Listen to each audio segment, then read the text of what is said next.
Todos sabemos que la economía mundial depende en gran medida de cómo esté la situación económica de Estados Unidos. De ahí que como inversores es imprescindible que periódicamente revisemos algunos de sus datos. Solo así nos haremos una idea de lo que puede venir los próximos trimestres. Hola inversores, soy Pablo Nogales y hoy analizaremos tres de las principales variables que nos sirven como brújula para conocer el rumbo de la economía estadounidense. Prestad mucha atención porque una de estas variables nos indicará de forma adelantada si finalmente consigue el milagroso soft landing o por el contrario se enfrentará al hard landing. ¿Quieres saber qué variable es esa? Pues no te pierdas este vídeo. ¡Empecemos!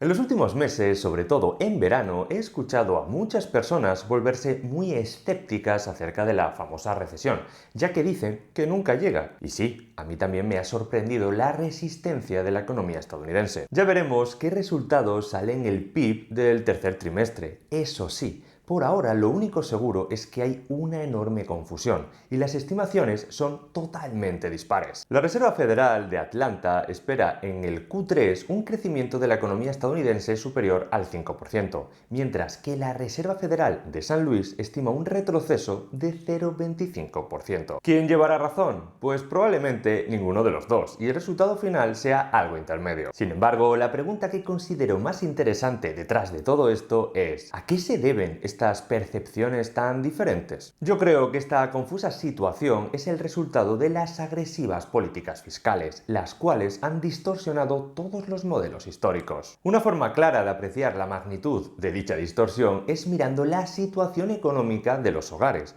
que no es más que la fortaleza del consumo. En esta gráfica se representa el ahorro de las familias desde 2016 hasta agosto de 2023. Vemos como a raíz de los cheques directos enviados a los hogares tras lo ocurrido en 2020, los ahorros personales, la línea azul, se incrementaron sustancialmente respecto a la media histórica. Estos enormes picos en los ahorros generaron que las familias alcanzasen un exceso de liquidez nunca visto, llegando al máximo en agosto de 2021. Desde entonces se aprecia como la sociedad estadounidense ha ido gastando todo ese ahorro y ahora ya está en negativo. Es más, en este verano de 2023 las familias de Estados Unidos y las de otros muchos países ya han estado gastando más dinero del que tenían disponible. ¿Cómo? Pues endeudándose. Nadie se sorprenderá si digo que este enorme ahorro artificial derivado de la expansiva política fiscal lo que ha hecho es distorsionar la realidad económica, retrasando varios trimestres la aparición de datos negativos. ¿Cuál es el problema? Pues que las condiciones financieras se han endurecido mucho más de lo que la economía real, sin estas ayudas fiscales, es capaz de aguantar. Y ahora toca pagar el precio de una supuesta fortaleza económica que los hogares realmente no tienen. De hecho, las familias que necesitan créditos al consumo para llegar a final de mes cada vez destinan un porcentaje más alto de su salario. Ya en agosto del 23 dedican más del 4% de sus ingresos mensuales, cuantía que se acerca a los picos de las dos anteriores recesiones. Es más, el 60% de los consumidores ya están teniendo problemas para acceder a nuevos créditos. O sea que la situación financiera de los hogares es delicada y de aquí en adelante el consumo minorista se mantendrá a los niveles actuales solo si continúa teniendo capacidad de endeudarse.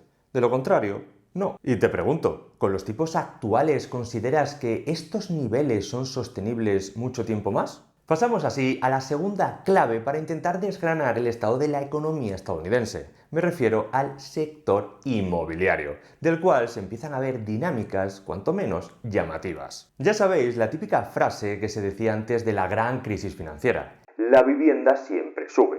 Bueno, hoy en día todos sabemos que siempre no, pero la realidad es que durante la mayor parte del tiempo, sí. Al menos eso es lo que nos deja ver esta gráfica. En ella se representa la variación anual a lo largo del tiempo de los precios medios de venta de las casas en Estados Unidos.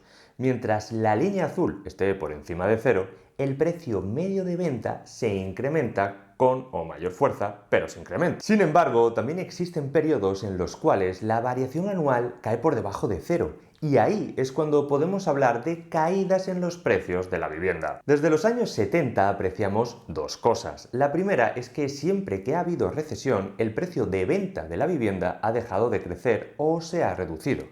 Y lo segundo es que siempre que el precio de la vivienda se ha reducido más de un 5% respecto al año anterior, se ha producido una recesión. Al menos eso fue lo que ocurrió en 1970 y 2008. Para poner en perspectiva estas cifras, ya en agosto de 2023 el precio medio de venta de las casas en Estados Unidos lleva una caída respecto al año pasado cercana al 7%. ¿Crees que nos mantendremos mucho más tiempo en terreno negativo? Otro aspecto interesante de este sector en la actualidad es la evolución del precio de las casas nuevas frente a las de segunda mano. Tal y como te estarás imaginando, una casa de construcción nueva siempre debería costar más que una casa de segunda mano, ¿no? Bueno, pues eso es al menos lo que apreciamos aquí. La línea amarilla representa la evolución de los precios medios de venta de una vivienda nueva y la azul los precios de una casa de segunda mano. Lo llamativo ahora es que estamos viendo cómo ambos precios casi se igualan, algo que no es nuevo y que ya ocurrió entre 2005 y 2007. Este anómalo suceso se explica a raíz del endurecimiento de las condiciones hipotecarias, las cuales hacen que las personas que ya tienen casa y por tanto una hipoteca no estén dispuestas a deshacerse de sus contratos a largo plazo, debido a que los tienen firmados a tipos mucho más bajos de los que hay hoy en día. Pensad que el tipo de interés que hay en septiembre por una hipoteca a 30 años supera el 7%. Esto reduce enormemente la demanda de hipotecas. Y claro, las pocas personas que sí están dispuestas a firmar esos intereses, pues prefieren pagar menos por la casa. Y para ello recurren al mercado de segunda mano. Justo eso es lo que se representa aquí. Mientras que las casas de segunda mano en 2023 han subido casi un 10%, las de nueva construcción han caído. De hecho, ahora la diferencia de precio medio de las casas nuevas y las de segunda mano es tan solo de $20.000, una diferencia muy estrecha y muy poco común que indica que algo raro está pasando. Por suerte, el 60% de las hipotecas están firmadas por debajo del 4%, lo cual es una señal de tranquilidad para las familias, al menos para las que no necesitan otros créditos para poder llegar a final de mes. Eso sí, mirando esta gráfica, la pregunta que todo propietario debería hacerse es si su vivienda está sobrevalorada o no, ya que lo más probable es que sí. En azul se representa el incremento de precio de las casas y en rojo el índice de precios general. Obviamente el costo de vida se ha incrementado, nada nuevo sabiendo el sistema monetario que tenemos, pero la diferencia de ambas magnitudes es cuanto menos llamativa. Aquí se aprecia lo que pasó en 2006, año de punto de inflexión. Y no fue hasta 6 años después cuando ambas magnitudes se igualaron. Ya luego, desde 2012, lo que hemos visto es que la velocidad a la que se han incrementado los precios de la vivienda es superior a la velocidad del resto de precios del CPI. Y ojo, que desde el 2020 los precios de la vivienda se han estado incrementando muchísimo más rápido. Algunos analistas consideran que este comportamiento casi vertical de los precios en la vivienda es normal debido a la escasa oferta que hay, pero yo, aun siendo consciente de esto último, pienso que la oferta entre 2019 y 2021 no pudo variar mucho. Lo que sí varió considerablemente en 2021 fue la demanda, la cual se vio incrementada por un deseo de vivir en casas más grandes, unas tasas de interés muy bajas y unos ahorros artificialmente altos debido a la expansiva política fiscal. Estas tres características llevaron los precios a los niveles actuales, que sabiendo dónde estamos ahora, te vuelvo a preguntar, ¿crees que los precios medios de la vivienda son sostenibles? En este sentido, yo tengo opiniones dispares, pero una caída del 25-30%, que no es más que volver a los niveles de 2019, me parece no solo algo probable, sino saludable. Ya veremos qué ocurre en los próximos años. Pasamos así al último activo, del cual creo que se va a hablar mucho en los próximos trimestres y que además nos va a servir para saber si al final el aterrizaje es suave o fuerte. Me estoy refiriendo al petróleo.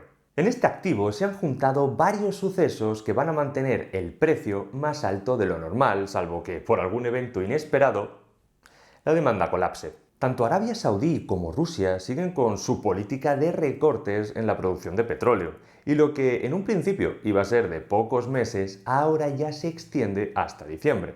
¿El problema? Pues que la demanda de petróleo no para de subir cada mes y ya está prácticamente en máximos históricos. A esto se le suma el hecho de la débil situación en la que se encuentran las reservas estratégicas de Estados Unidos, las cuales están en su nivel más bajo de los últimos 40 años.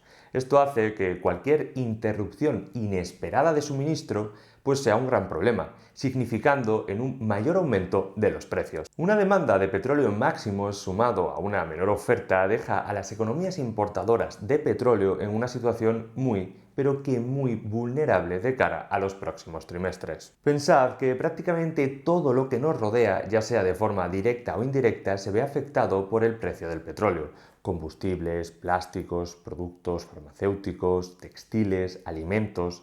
De ahí que cuando el petróleo sube es vital que miremos más allá y analicemos hasta dónde pueden llegar las consecuencias. Está claro que ante este panorama el índice de precios general, debido a su peso que tiene la energía y los alimentos, volverá a repuntar. De hecho, en agosto ya lo ha hecho con mucha fuerza. ¿Por qué decía antes que el petróleo nos sirve como indicador adelantado para saber si en los próximos trimestres veremos un hard landing o un soft landing? Pues precisamente porque de manera histórica, en los episodios en los que la economía se ha enfrentado a un aterrizaje fuerte, el petróleo ha sido, sin duda, uno de los principales ganadores, mientras que en los aterrizajes suaves ha ocurrido todo lo contrario. Todavía no hay suficientes datos ni ha transcurrido el tiempo necesario para saber qué terminará pasando, pero insisto, de no enfriarse abruptamente la demanda a raíz de algún evento, el sector energético lo va a hacer muy bien. Y mucho ojo si lo termina haciendo muy bien, porque esto no será nada bueno para la economía real. Dejando a un lado el petróleo, uno de los activos que ya lo está haciendo muy bien a corto plazo y sobre todo que te sirve para rentabilizar tu capital es la renta fija.